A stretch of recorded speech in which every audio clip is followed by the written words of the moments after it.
Olá, amigos do canal Espiritismo de Verdade. Bom dia, boa tarde, boa noite. Eu sou o Paulo e hoje nós vamos tratar de alguns tópicos, alguns temas tratados numa última live do canal Espírita do professor Luiz Fernando Amaral.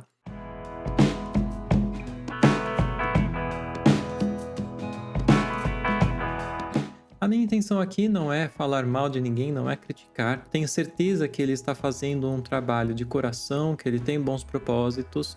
A intenção é apenas destacar que tem alguns pontos, dentre vários acertos, existem alguns pontos incongruentes com relação à doutrina espírita, tá? A gente precisa lembrar que a doutrina espírita é desenvolvida de forma científica e está contida principalmente na Revista Espírita, onde é demonstrado a formação dessa doutrina, e nas obras de Kardec que foram frutos da Revista Espírita, de todo esse estudo, tá? Então sempre destacando a importância de voltar lá para entender muito bem do que é que se trata o Espiritismo. Hoje em dia existem muitas verdades que a gente vai repetindo, eu mesmo já fiz isso, já acreditei em muitas delas, já repeti muitas delas para as outras pessoas, porque é a força das coisas, a força das circunstâncias. A gente aprende de certa forma, as pessoas dizem pra gente certas coisas, a gente assiste às vezes palestras onde os palestrantes dizem certas coisas e a gente reproduz por falta de um conhecimento maior. Bom, eu separei aqui um texto, alguns tópicos do que ele falou e eu vou tratar sobre cada um deles, lembrando que não se trata de opinião minha, mas sim daquilo que está presente no estudo desenvolvido na Revista Espírita.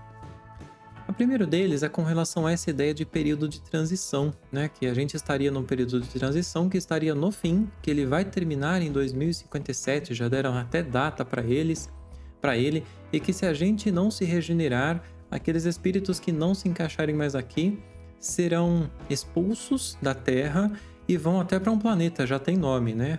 O nome muda, né? Tem hora que é um planeta, tem hora que é outro. Agora é o planeta Quiron. Segundo dizem, é o planeta Quiron. E o que eu quero dizer é que a gente precisa entender que a Terra está numa faixa de transição. Ou seja, os espíritos que aqui encarnam estão numa faixa de transição, em sua maioria, onde muitos estão percebendo que não estão vivendo com relação ao bem, já perceberam isso, escolheram expiações nessa vida, escolheram provas para se reaproximar do bem, para aprender, para se desenvolver, e esse é um esforço que a gente vê até no dia a dia de muitas pessoas. Ao mesmo tempo em que existem muitos espíritos, isso é visível, que ainda se prendem aos vícios, aos erros, que ainda cometem o mal e que não estão ainda nessa fase, né? Será que eles serão expulsos daqui? A gente precisa entender que essa regeneração ela não vem de cima para baixo, tá? Não são os espíritos que mandam, não é Deus que manda se regenerar. Eles não vão fazer uma separação, olha, você não se encaixa mais aqui, você vai embora, você fica. Não é assim que funciona. A regeneração tem que partir de cada um de nós. E o que é que significa regeneração? É o conhecimento. Precisamos lembrar que a moral, ela se desenvolve necessariamente pelo conhecimento.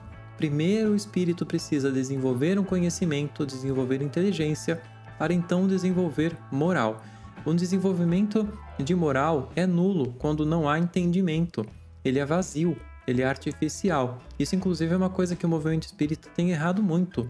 Forçado, um medo nas pessoas, como se todo mundo tivesse que fazer reforma íntima, todo mundo fosse espírito imperfeito, que tenha que... E nem todo mundo é imperfeito. A gente comete erros no dia a dia, porque nós somos inferiores, espíritos inferiores. Imperfeito é o espírito que desenvolveu uma imperfeição por conta do exercício repetido de um vício, de um mau hábito, e isso se impregna nele até o dia que ele perceba que ele sofre por conta disso, e ele vai conscientemente planejar uma expiação, enfim. Então nós precisamos entender que é necessário conhecimento. Então, o que é que a gente precisa fazer para realmente regenerar a Terra? Nós precisamos de conhecimento. E onde se encerra esse conhecimento? Na doutrina espírita.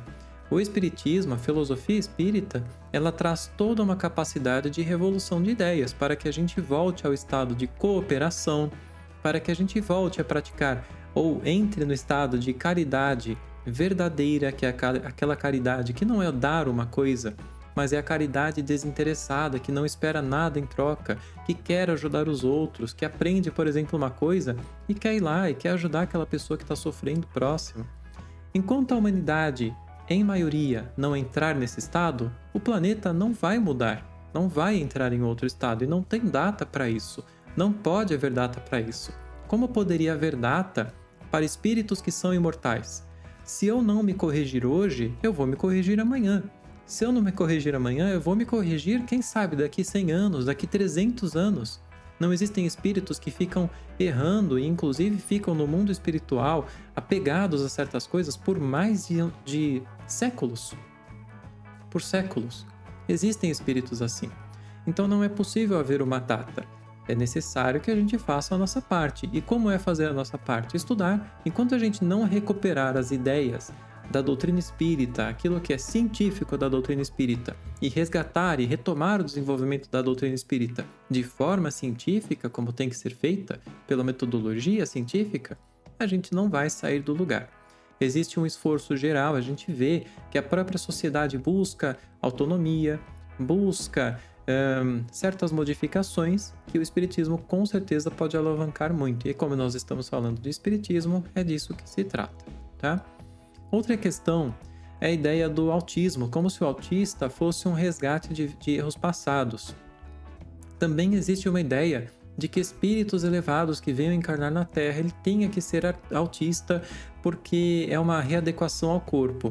Essa ideia me parece muito estranha, porque se fosse assim, todos os espíritos elevados que a gente viu reencarnar na Terra teriam que ser autistas.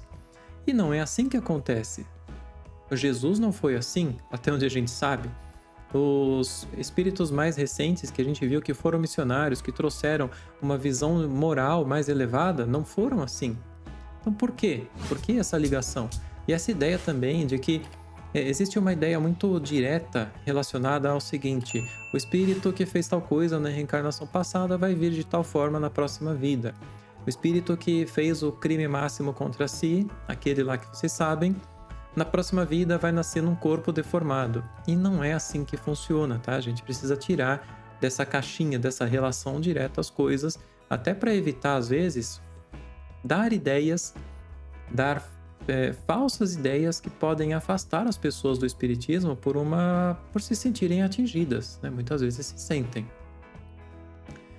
Tem um outro aqui. É necessário ir a um centro espírita para obter informações de entes falecidos? O movimento espírita diz isso bastante. O Luiz Fernando, ele disse isso também.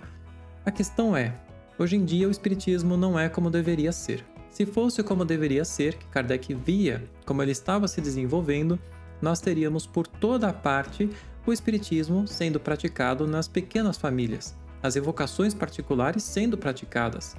Hoje isso não existe. Hoje foi colocado um medo falso na cabeça das pessoas, dos espíritas, como se não pudéssemos realizar evocações, muito menos dentro da própria casa, como se ao fazer isso nós fôssemos necessariamente atrair obsessores, o que é completamente falso, com base no estudo da Revista Espírita.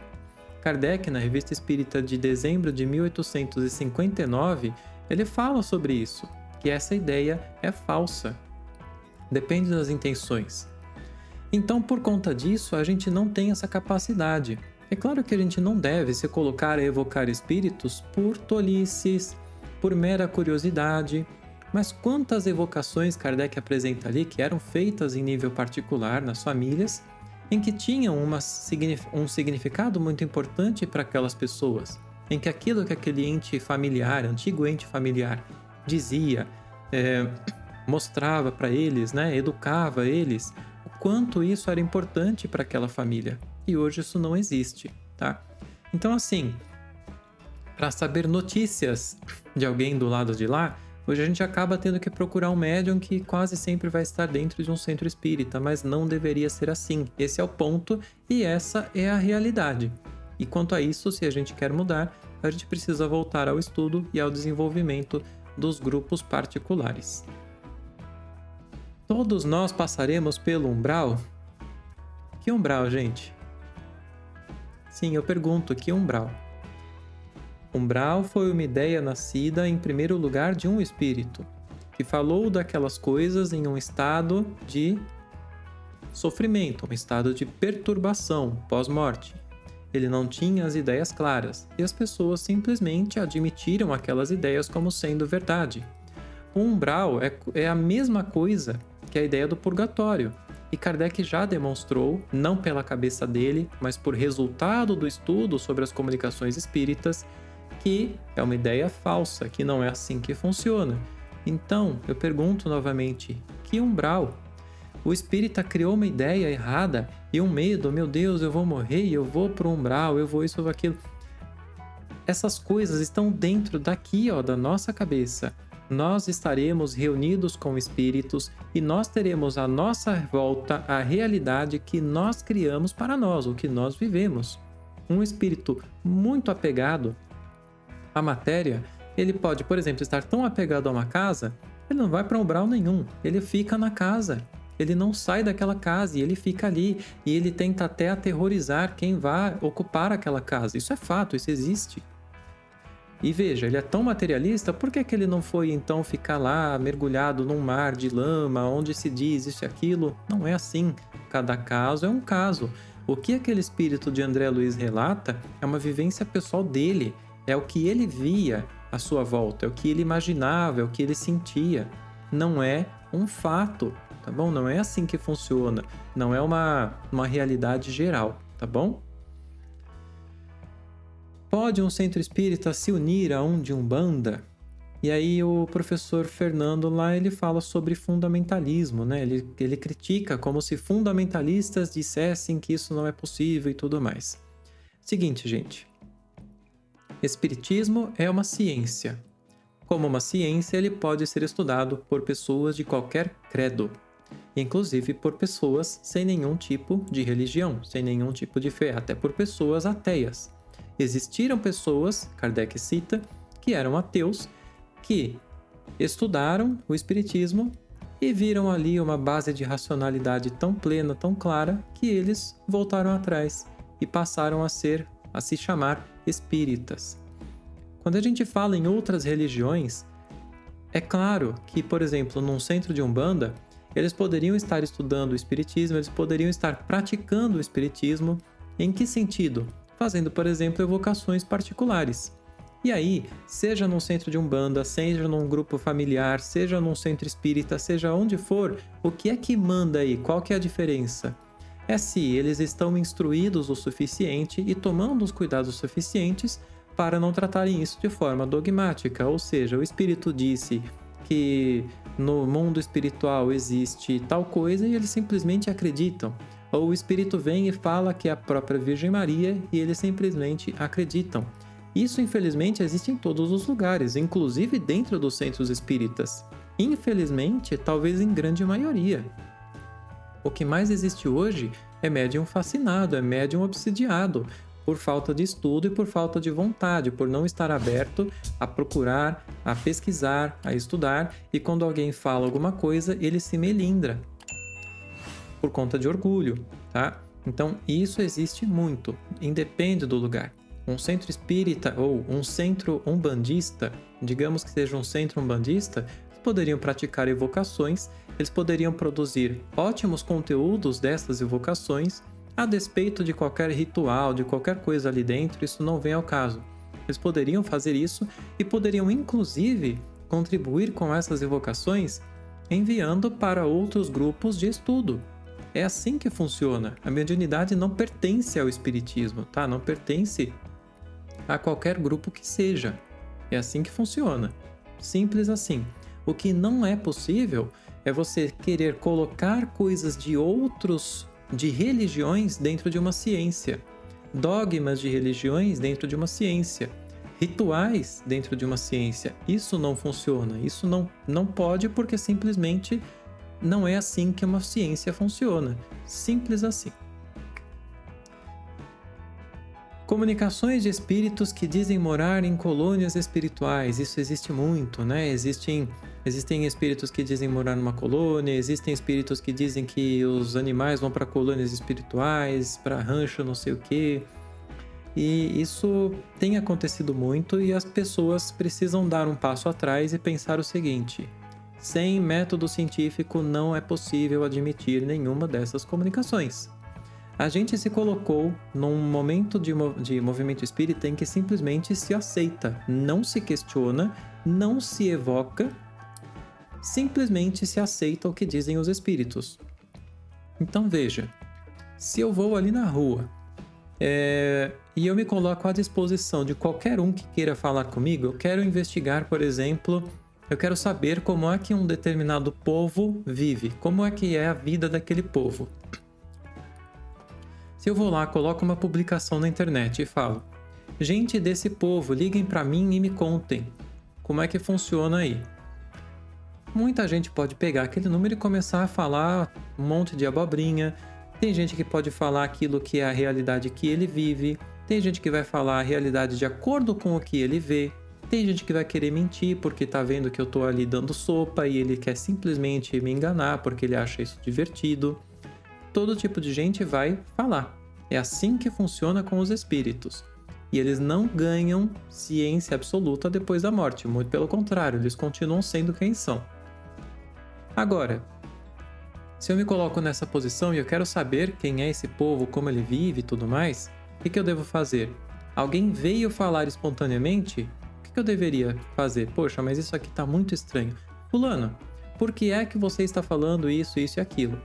E aí eu teria que fazer uma investigação bastante cuidadosa, profunda, às vezes não direta. Kardec nem muitas vezes não fazia uma investigação direta, não eram perguntas diretas, mas perguntas que iam formando um fundo entre um e outro espírito para criar um conceito e ali pegar as nuances do que um e outro dizia, tá?